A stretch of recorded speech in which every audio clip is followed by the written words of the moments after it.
The Green Knight. Once upon a time in the great kingdom of Caplon lived King Duster. King Duster had only one daughter, called Rachel, and she was the most dearest to him than anything in the world. Everyone who saw her thought that she would grow up to be as beautiful and charming as her mother, who had passed away when she was born. Princess Rachel often missed her mother, and the king was aware of it. He felt sorry for her. It so happened one day that near the king's palace came to live a noble lady called Lady Trish and her little girl Vanta. Vanta was about the same age as Princess Rachel. Princess Rachel and Vanta soon became friends, and Lady Trish would be in the palace most of the time, looking after the two girls while they played. Lady Trish was very kind to the princess and treated her with love. Princess Rachel and Vanta played together and grew up together. Everything was fine in the princess's life. Until one day, as she was walking in the kingdom gardens, Lady Trish came to her dressed for a journey. "Where are you off to?" "Farewell, my child. I must leave you and go far away." "What?" "Yes." "And when will you be back?" "I'm afraid never." "No! Please don't go. What will I do without you?" "It breaks my heart to go, dear child, but I must go." "Is there nothing that can keep you here?" "Only one thing, and that is impossible." "Nothing is impossible. Tell me what it is, and I will make sure it is done." "I would stay if your father would make me his queen, but that he would never do." "That's all? Leave it to me, and it will be done." Princess Rachel went to her father immediately. "Father, I have come to ask you to marry Lady Trish. If you do not, she will leave us, and then I will be deprived of mother's love once again. Please, marry her, father. I am very fond of her." King Duster turned pale when he heard this. He did not like the countess and did not wish to marry her. But then he had promised his dying wife that he would always do what his daughter asked him to. "I do not want to marry her, my child. But if this is what is going to make you happy, then I agree." Princess Rachel was ecstatic. "Thank you so much, Father. You're the best." Soon after, the wedding was celebrated with great festivities, and the countess became the queen. But, in spite of all the joy that filled the palace, the king looked sad, for he was certain that ill would come of the marriage. And that is exactly what happened. In a very short time, Lady Trish's manner towards the princess began to change. She was jealous of her because she, instead of her own daughter, was heir to the throne. Soon her true colors came out. Instead of speaking kindly and lovingly to the princess, her words became rough and cruel. "That is a nice dress you are wearing. I want you to give it to Vanta at once." "But Mother, I love this dress." "I don't care. I am the queen. Do not forget that. Now get out of my sight." The queen's behavior towards the princess became worse with every passing day, and soon the princess could take it no more. She was sad and upset all day, crying in her room. The king was very unhappy at seeing his loved daughter suffer and could no longer bear it. He decided to build her a castle on the island in the lake. "Here it is, your very own castle. Live here happily, away from your stepmother. Here you can do whatever you want, and I will make sure that your stepmother never enters it." "Thank you so much, Father. Promise me you will come visit me every day." "That goes without saying, my love." The princess hugged her father. For a long time she lived in peace and grew more and more beautiful every day.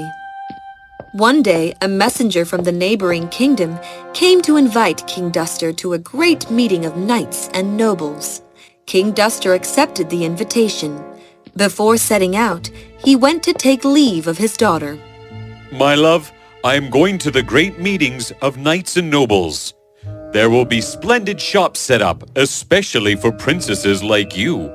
Is there anything I can get for you from there? I do not want anything, Father. But if you would greet the Green Knight from me, I'd be thankful. Sure, my love. I will do that. King Duster had never heard of the Green Knight, but there was no time to ask questions. Therefore, he gave the promise and rode off on his journey. While on his journey, he asked everyone he saw about the Green Knight. Do you know the Green Knight? But the answer was always no. King Duster began to believe that his daughter was mistaken about the existence of the Green Knight. He was sad that it was the first time she had asked him to do something for her, and he could not do it. He thought so much about it that he did not notice the direction his horse was taking. And presently, he found himself in the midst of a dense forest where he had never been before. He rode on and on looking for the path. At last, to his delight, he saw a man. He rode up to him. I've lost my way. Can you tell me where I am? You are in the Green Knight's forest. King Duster was ecstatic. Where does the Green Knight live? Oh, not far from here. The man explained to him the directions. King Duster thanked him and rode on. Finally, he reached a beautiful castle standing in the midst of a lovely garden, where fountains played in marble basins. On the edge of a marble basin sat a young and handsome man, who was dressed from head to foot in a suit of green armor. King Duster went up to him. You must be the Green Knight. Yes, they call me that because I am always dressed in green. But my real name is Eugene. I'm so glad to have finally found you. I was on my way to the great meeting of knights and nobles, but lost my way while trying to find your palace. What is it that you come to ask of me, sir? Well, I have come to give you my daughter's greeting. I've never met you or your daughter before, but you are very welcome to stay in my palace for the night. The sun is setting down, and for you to go back through the forest now is not advisable. King Duster was thankful and accepted the invitation. Next morning, when King Duster was about to set forth on his journey home, Prince Eugene put into his hand a jeweled casket. Your Highness, please carry this gift to your daughter. It contains my portrait, and when I come to see her, she will know me. I am very certain that she is the lady I have seen night after night in my dreams, and I must win her for my bride. The king gave the knight his blessing and promised to take the gift to his daughter. With that, he set off. When he reached her palace, Princess Rachel ran towards him. Did you see the Green Knight? Yes, I did. And his real name is Prince Eugene. Prince Eugene! Wow! He has asked me to give you this gift so that you will know who he is when he arrives. When the princess saw the portrait, she was delighted. It is indeed the man who I have seen in my dreams. Father, I will marry no one but him. All right, if that is what you wish, my love. But I would suggest you meet him first. Meanwhile, make sure your stepmother doesn't find out about it. Very soon after Prince Eugene arrived, and he looked so handsome in his green armor, the princess fell in love with him even more. When he saw her and recognized her as the lady whom he had so often dreamt of, he immediately asked her to be his bride. Will you marry me? The princess looked down and smiled. Yes! They hugged each other. Just then, Princess Rachel remembered her father's advice. But listen, we must keep this a secret from my stepmother until the wedding day. Otherwise, she will find a way to ruin it all. As you wish, but I cannot stay away from you any longer. Until the wedding day, I will meet you every day. I will come early in the morning and leave when it is dark. That way, your stepmother will never find out about us." For the next few days, Prince Eugene visited the princess every day and spent many hours wandering with her through the beautiful gardens where they knew the queen could not see them. One day, a girl who was walking by the lake early in the morning saw the prince row to the princess's castle where Princess Rachel awaited him. She soon went to the queen and told her everything. The queen was furious. The next day, early in the morning, the queen went down to the shore of the lake with a bottle of magic potion and hid herself behind the tree.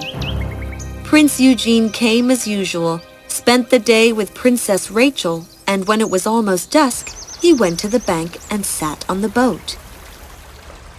Unaware that the queen had applied the magic potion all over the handle of the oar, he held it and started rowing. Ah, it is so hot. With the magic potion all over his palms, Prince Eugene wiped his forehead. The potion soon mixed with his skin and slowly started turning him green. When Prince Eugene reached his palace, he felt very ill. For the next few days, Princess Rachel longed for Prince Eugene. But he did not come as he was sick. But she did not know of this. She felt helpless as her father was also out of the kingdom to visit the other kings for matters of trade. She sat by the open window crying and feeling very sad. Just then, a little bird came and sat on the branch of the tree that stood just underneath.